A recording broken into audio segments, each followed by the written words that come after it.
सबसे पहले तो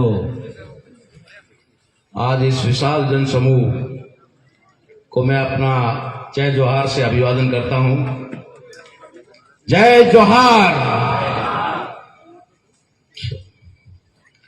साथियों, बहुत लंबे अरसे से एक तमन्ना थी, क्योंकि कभी हम 2010 से पहले इस क्षेत्र में मोटरसाइकिल पे घुमा करते थे, लेकिन बीच में एक बहुत बड़ा गैप और ऑल इंडिया की जिम्मेदारी होने की वजह से शायद हम यहाँ समय नहीं दे पाए। मैं बहुत बहुत आभार व्यक्त करूंगा हमारे वरिष्ठ साथी और आज जिसे आप संबोधित कर रहे हैं आधुनिक बिरसा और वैचारिक गुरु, मुझे गर्व होता है, फक्र होता है कि हमारे साथी को आप लोगों ने इतनी बड़ी दिल में जगह दी है। तो ऐसे जुझारू साथी जो बहुत पहले हमारे साथ में काम कर चुके हैं, उन्होंने मुझे आदेश ही कहूंगा यहाँ के लिए तो कहा कि आपको प्रतापगढ़ आना है। हालांकि मेरा थोड़ा पित्ताशय का ऑपरेशन हुआ था और मैं बेड रेस्ट में ही था। शायद किसी पहले प्रोग्राम में और मंच में ऑपरेशन के बाद में, क्योंकि 20-25 दिन ही हुए हैं, तो पहली बार आपके यहाँ बीच में आया और ये श्रेय भंवर दादा जी को जा रहा है, जिनकी वजह से आप लोगों से रूबरू होने का मुझे अवसर मिला। साथियों, आज का जो ये कार्यक्रम है और कार्यक्रम की जो मुझे सूचना मिली उसके मुताबिक जो 31 सूत्रीय मांगों को लेकर के हमारे यहाँ के जितने भी भाई हैं वे सारे आंदोलित हो रहे हैं। उनके अंदर जो 31 मांगे हैं, शायद मैं ऐसा मानता हूं कि जिस शब्द को हम अपने लिए इस्तेमाल करते हैं उसके अनुसार ये 31 मांगे हमारी नहीं होनी चाहिए। ये 31 मांगे उनकी होनी चाहिए जो इस देश को षड्यंत्र के तौर पर गुलाम बनाकर रख रहे हैं। ये मांग उनकी होनी चाहिए, लेकिन क्यों हम लोग मांगने पे मजबूर हैं, ये संदेश आपके बीच में लेके आया है। आखिर वजह क्या है कि हम लोग बड़े फक्र के साथ, गर्व के साथ कहते हैं जय जोहार का नारा है और भारत देश हमारा है। हम इस देश के मूल मालिक हैं। हम इस देश के आदि अनादि से, जब से मानव की सृष्टि बनी है, मानव पैदा हुआ है, तब से हम इसके मालिक हैं। आखिर क्या वजह है कि इस देश का मालिक मांगने को मजबूर है? ये वजह बताने के लिए शायद पूरी रात का सफर तय करके आपके बीच में आए। हमारी समस्याओं का समाधान तभी संभव है जब हम हमारी समस्याओं का कारण जान लेंगे। अगर हमने समस्याओं का कारण नहीं जाना तो हमारी समस्याएं कभी खत्म नहीं होगी। शायद हजारों साल से हमारे पुरखे भी लड़ते लड़ते शहीद हो गए। सारे के सारे तो इस मंच पे आ नहीं सकते, लेकिन वो हजारों की संख्या में है जिनको हम बैनर या मंच पे जगह नहीं दे सकते, लेकिन ऐसे हजारों लाखों कुर्बानियां दी हमारे महापुरुषों ने इन्हीं समस्याओं के समाधान के लिए। लेकिन हो सकता है कि उनके पास इन समस्याओं के कारण को जानकारी नहीं थी, या फिर उस समय की परिस्थितियां उनके अनुकूल नहीं थी। मैं बताना चाहता हूं आपको कि क्यों संविधान के अंदर ये प्रावधान करना पड़ा, जिसकी आज हम चर्चा कर रहे हैं, 5वीं और 6ठी अनुसूची की।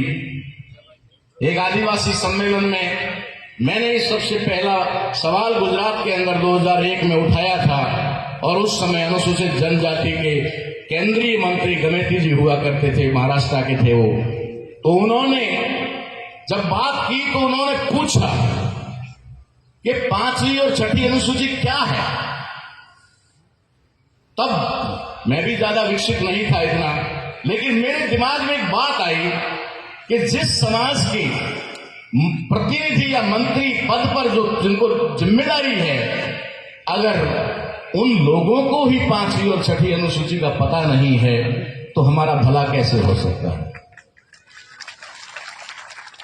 आखिर ये आदिवासियों के लिए क्यों बनाई गई, क्यों रखी गई और इसका कारण क्या था। हमारे पुरखे जो संविधान के अंदर बाबा साहब अम्बेडकर और जयपाल सिंह मुंडा लड़ रहे थे और उन्होंने इसको एक तरह से कह सकते प्रावधान करवा के वो माने, तो वजह क्या थी, ये वजह आपको थोड़ी सी हिंट बताता हूं। उसके लिए आपको पहले एक बात समझनी होगी कि ये आदिवासी शब्द है क्या और इसके लिए मूल में शब्द क्या है और संवैधानिक शब्द क्या है, पहचान क्या है। हम संवैधानिक पहचान में ट्राइब है, शेड्यूल्ड ट्राइब, और ट्राइब शब्द अंग्रेजी का वर्ड है और इसका हिंदी में अर्थ होता है कबीला, जिसको पाली भाषा में गण कहा जाता था। इसलिए शायद आज हमारे जो क्रांतिकारी साथी हैं, वीर हैं, उनको गणवीर भी कहा जाता है, उनको गणवीर भी कहा जाता है। पाली भाषा का गण शब्द जिसे आधुनिक भाषा के अंदर कबीला कहा जा सकता है और अंग्रेजी में उसको ट्राइब कहते हैं। बाबा साहब अम्बेडकर ने शेड्यूल्ड कास्ट बनाया, वहां जाति है। शेड्यूल्ड कास्ट जिसे एससी कहा जाता है, वहां कास्ट है, शेड्यूल्ड कास्ट यानी अनुसूचित जाति। दूसरा वर्ग बनाना चाहते थे लेकिन बना नहीं पाए और अब बन गया, उसे कहा जाता है पिछड़ा वर्ग। उसे अंग्रेजी में कहते हैं बैकवर्ड क्लास। वो क्लास है, एक क्लास है, एक कास्ट है, लेकिन what is the scheduled tribe, या न तो कास्ट है और न ही क्लास है। ये टाइप शब्द है। मैं हमेशा कहता हूं और कभी समय मिलेगा कैडर में रहोगे तो बात करूंगा कि किस तरीके से इन लोगों ने शब्दों के षड्यंत्र की वजह से हम लोगों को गुलाम बनाया।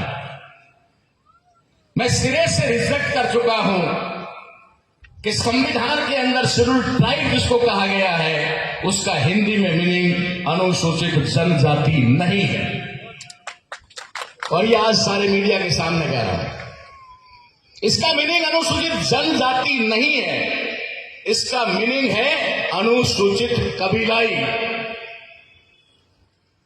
क्योंकि जो भारत की मूल पहचान है उस पहचान को बनाए रखने के लिए 5वीं और 6ठी अनुसूची का प्रावधान किया गया, जिसके तहत आज हम लोग ये अधिकार मांगने की बात कर रहे हैं। और वो भी कितने 75 साल बाद, 75 साल बाद हम मांग रहे हैं। इसका मतलब वो 75 साल पहले देना तो क्या बताना भी नहीं चाहते थे आपको कि ये है क्या, वो बताना भी नहीं चाहते। मैं हमेशा कहता हूं कि बाबा साहब अम्बेडकर और जयपाल सिंह जी मुंडा ने ये प्रावधान किया तो उसके पीछे उनकी सोच क्या थी, मैं उस समय नहीं था। लेकिन जब हम कर्म करते हैं, काम करते हैं, जिस फील्ड में रहते हैं, उस फील्ड के अंदर महापुरुषों ने जो जो लिखा है, उनके प्रयास है, उनको समझने का प्रयास करते हैं, तो उस समय की भावनाएं हमारे सामने आती है कि वो क्या चाहते थे।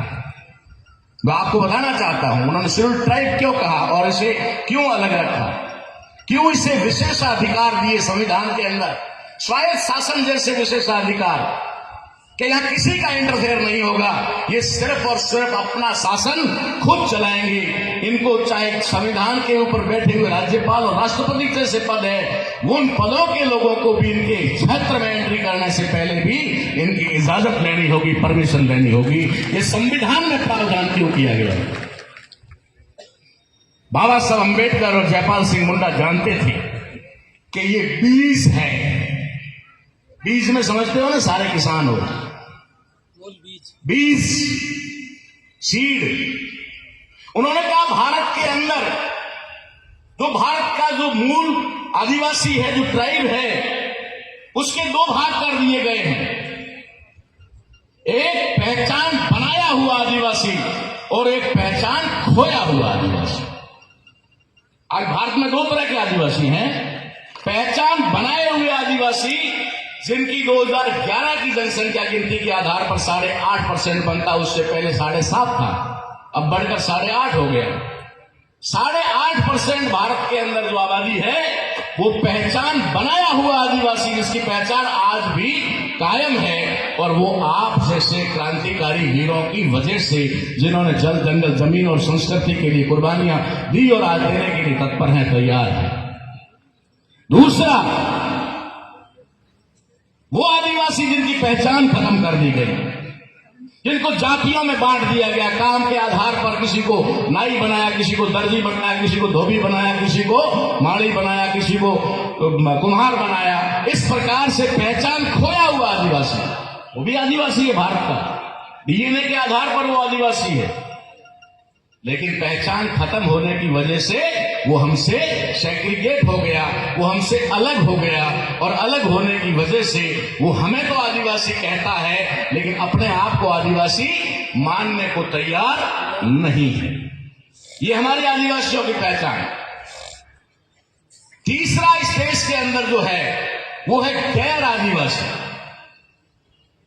गैर आदिवासी जो इस देश का मूल निवासी आदिवासी नहीं है, यानी विदेश से भारत में आया हुआ और आकर के यहां बसा हुआ, ये तीन पहचान है।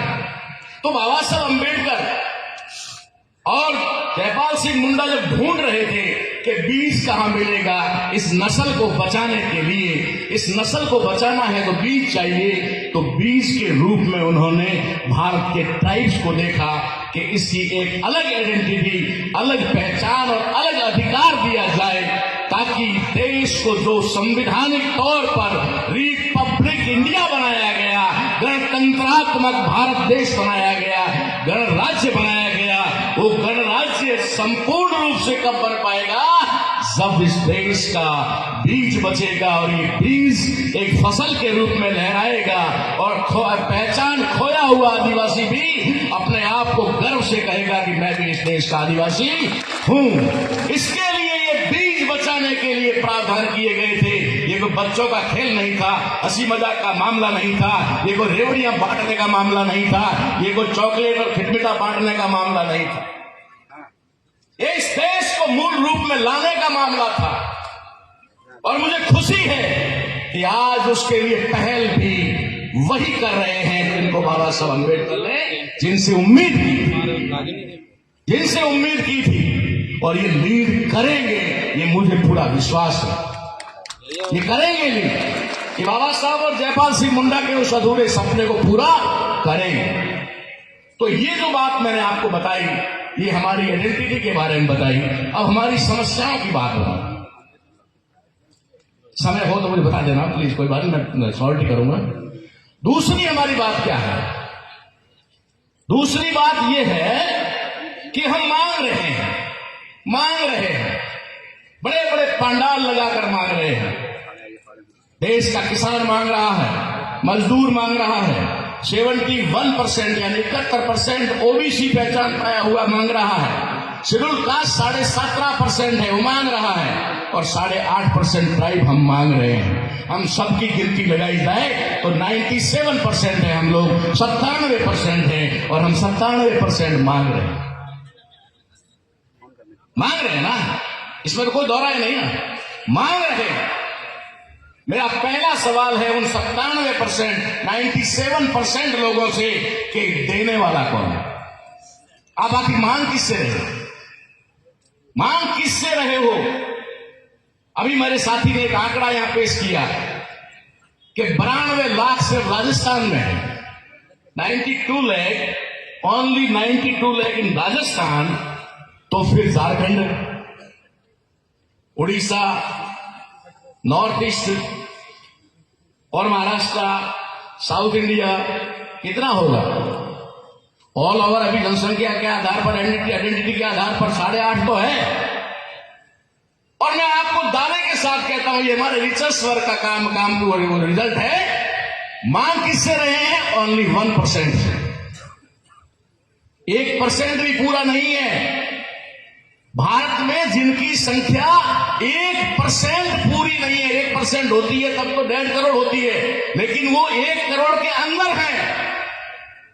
1 करोड़ के अंदर की संख्या वाले लोगों से हम 14 से 15 करोड़ आबादी के लोग मांग रहे हैं। सिर्फ ट्राइब की बात करूं तो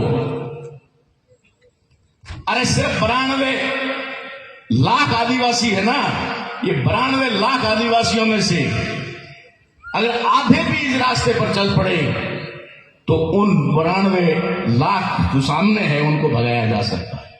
लेकिन समझना पड़ेगा आइडेंटिटी के लिए क्या है। आखिर ये समस्या, हमारी समस्या क्यों खत्म नहीं हो रही? क्योंकि हमने अपने दुश्मन को नहीं पहचाना, सबसे बड़ी समस्या। और उसका एक मात्र छोटा सा समाधान है, कोई बड़ी बात नहीं, कोई कुछ नहीं करना है आपको। सिर्फ जिसके आगे आप लोग, मैं कह रहा हूं ना, ओबीसी मांग रहा है, एससी मांग रहा है, एसटी मांग रहा है, तो देने वाला तो वही है ना। अब उस देने वाले को कहे ना, भाई तू मेहरबानी कर दे, अब हम तेरे से नहीं मांगेंगे, तू मेहरबानी करके हमसे मत मांगे, तू हमसे मत मांगना, ठीक है ना, हम तेरे से नहीं मांगे, क्योंकि हम सक्षम हैं, हम देने वाले। हमारी बहन कह रही थी कि हम भारत में पता नहीं कितने टन सोने के मालिक हैं, आंकड़ा तो उसके पास है, बहन के पास है ना। हम इस धरती के मालिक हैं, इस देश की खनिजों के मालिक हैं, हम इस देश के एक एक इंच जमीन के मालिक हैं। होता क्या है मालूम है ना, अभी भंवर दादा आए, थोड़ी देर पहले मैं आया, और भी हमारे सीनियर साथी आए, तो हमारे यहाँ के कल्चर के अनुसार बता दूं, एग्जाम्पल बता दूं आपको, ताजा उदाहरण। जैसे ही हम आए ना तो कुछ लोगों ने पीछे हटे ना, कुछ लोग पीछे हटे। किसके लिए हटे? हमको इज्जत देने, हमको जगह देने के लिए। अब आपको ये नहीं पता था कि टोपी वाला कौन आया है और ये गमछे वाला कौन आया है, ये तो पता नहीं है, लेकिन आपने हमें सम्मान दिया और हमें सम्मान देने के लिए पीछे हटे, जगह की हमारे लिए। ठीक वैसे ही भारत के अंदर जब ये हमारे दुश्मन एंटर हुए, उस समय हमारे लोगों ने थोड़ी सी जगह आई, कोई बात नहीं, आइए आपका स्वागत। क्योंकि हमारे अंदर मानवता थी और हमने सामने वाले को मानव देखा, मानव देखकर कहा कि आइए विराजिए। हमने थोड़ी सी जगह दी हिमाचल प्रदेश में, जिसे वो आज देवभूमि कहते हैं, थोड़ी सी जगह दी हमारे पुरखों ने। उन्होंने थोड़ी सी कूणी ऐसे लगाई कि थोड़ा और, तो हमारा आदमी बोला ठीक है। करते करते हाँ मामला ये हुआ कि हम तो चले गए जाजम से नीचे, ठीक है, और पूरी जाजम पे पैर पसार कर सो गए वो। ये हाल हुआ और ये सच्चाई है, तो सच्चाई बताने के लिए आया। सिर्फ अकेले ही नारे लगाने से कुछ नहीं होगा, हमें इन बात को समझना पड़ेगा कि हम ये लड़ाई जीत कैसे सकते हैं। और इसकी बात जब मुझे भंवरलाल जी परमार, मेरे साथी हैं बहुत पुराने, उन्होंने बताया कि हम इस प्रकार की रणनीति तैयार कर रहे हैं, तो मैंने कहा ये बात मेरे दिमाग में 10 साल से चल रही थी और वो आपने कह दी। शायद मैं साथी ढूंढ रहा था और मुझे साथी मिल गया, क्योंकि शायद एक ही राह के मुसाफिर थे, हो सकता है बीच में थोड़ा रास्ता बदल दिया, लेकिन वापस आकर एक ही जगह मिलना था, मंजिल एक थी। तो ये जो बात, जिस तरीके से यूनाइट करने की बात हो रही है इस देश के ट्राइब को, और उसके अंदर लीड करने की बात हो रही है, क्योंकि मैं गारंटी से कहता हूं हमारे भाई हैं, लेकिन आइडेंटिटी खोए हुए हमारे भाई इतना खुलकर नहीं लड़ सकेंगे जितना हम लड़ सकते हैं, जितना हम लड़ सकते हैं, क्योंकि हम अपनी आइडेंटिटी बनाए हुए हैं कि we are indigenous people of India. हम भारत के मूल वंशी हैं, भारत के मूल आदिवासी हैं। अगर ये हम दहाड़ रहे हैं तो हम मात्र और मात्र हम हैं जो ये चैलेंज कर रहे हैं कि कोई भारत में विदेशी भी है। नॉन इंडिजीनियस भी है, और नॉन इंडिजीनियस की ढूंढ कर खोज करके उसको वापस, जैसे अभी ट्रंप से भेजे ना अलग अलग जगह पर, और हमारे अंदर हमारे भी भेजे यहाँ, ठीक है, हाथों में हथकड़ियां बेड़ियां लगा करके बड़े इज्जत के साथ भेजे। चलो इतना इज्जत तो हम इनकी नहीं करेंगे, लेकिन गारंटी के साथ कहता हूं, इस देश का ट्राइब अगर लीड में आ गया तो दावे के साथ कहता हूं कि इन लोगों को भी ये हवाई जहाजे भर के और इनके वहां पर पहुंचा देंगे। उनको जिस देश से प्यार है आज की तारीख में, इजराइल जिस देश से उनको प्यार है, उन इजराइल में इनको हम पहुंचा देंगे। हम बेड़ियां नहीं डालेंगे, हम फूलों की माला डाल करके। इतने गए गुजरे इंसान नहीं है ना, हम गए गुजरे इंसान नहीं है। उनकी कोई इज्जत ना हो, हमारी तो है ना। हमें दुनिया में कोई ये ना कहे कि अरे तुमने ये क्या कर दिया। हम उनके गले में माला डाल करके बढ़िया से विमानों में बिठा करके इजराइल पहुंचा देंगे, क्योंकि मेहरबानों आपको प्यार भारत से नहीं इजराइल से है। आपको इजराइल से है, इसलिए आपको इजराइल जाना चाहिए, उन्हें भेजा जाएगा। ये बात मैं नहीं कह रहा, या मैं एक भील होने के नाते नहीं कह रहा हूं कि ये भील है इसलिए अपना बखान कर रहा है या फिर लीड में आना चाह रहा है। मैं आपको एक बहुत बड़ा उदाहरण देना चाहता हूं। राष्ट्रपिता ज्योतिबा फूले को कौन नहीं जानता? नहीं जानता होता तो मंच पे नहीं होता, उनकी तस्वीर यहां नहीं होती।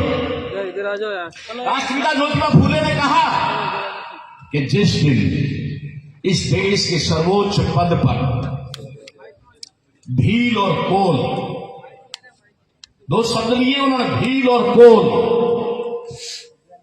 ये अगर सर्वोच्च पदों पर पहुंच जाएंगे उस दिन भारत राष्ट्र बन जाएगा। ये उस समय कहा था ज्योतिबा फूले ने कहा। तो ठीक है, भले डायरेक्ट इनडायरेक्ट हमारे प्रतिनिधित्व के ना रूप, लेकिन आज सर्वोच्च पद पर हैं तो सही, लेकिन ठीक है वो बात आगे मैं नहीं कहूंगा। मैं सिर्फ आपको ये समझाने आया हूं कि इस लड़ाई को अगर जीतना है तो हमें इस तरीके से लड़ना होगा। कहीं ऐसा ना हो, झारखंड की कहानी बता के बात खत्म करता हूं। झारखंड में जब शिबू सोरेन लड़ाई लड़ रहे थे और जब उन्होंने झारखंड मुक्ति मोर्चा के माध्यम से झारखंड बना दिया, झारखंड बना तब मालूम है आपको कितनी आबादी थी ट्राइब की वहां पर? 72%। 72% 70 और 2 72% ट्राइब थे वहां, और वो झारखंड बना। और आज क्या हो गया? आज 7 का जो आगे था वो 7 पीछे हो गया और 2 आगे आ गया, 27% रह गया। ये माइग्रेट की बात कोई बता रहा था, हमारी बहन बता रही शायद। माइग्रेट कैसे करते हैं वो लोग? दूसरों को लाके बचाते हैं, इनको काम धंधे के नाम पर बाहर भेजते हैं। आप चलिए, आपको रोजगार देते हैं। बहुत सारे आदिवासियों को झारखंड से निकाल करके उस समय आसाम पहुंचाया गया, चाय के बागानों में, और बाद में आसाम के लोगों ने उन्हें दौड़ा दौड़ा करके मारा। सबको याद होगा शायद, सन मुझे याद नहीं है। हमारी बहनों को नंगा कर करके उन्होंने भगाया। इसलिए उन चीज को हमें समझना होगा। इसलिए मैं आपके बीच में आया, आपको संदेश दिया। मैं निश्चित तौर पे कहता हूं, अगर हमने अपने दुश्मन को पहचान लिया तो ये लड़ाई बहुत जल्दी हम लोग जीत लेंगे। ये आगे का काम हम आपको सौंपते। धन्यवाद। धन्यवाद सर, आपका इस वक्तव्य से हम सब लाभान्वित हुए। अब Subscribe now and press the bell icon. Never miss an update.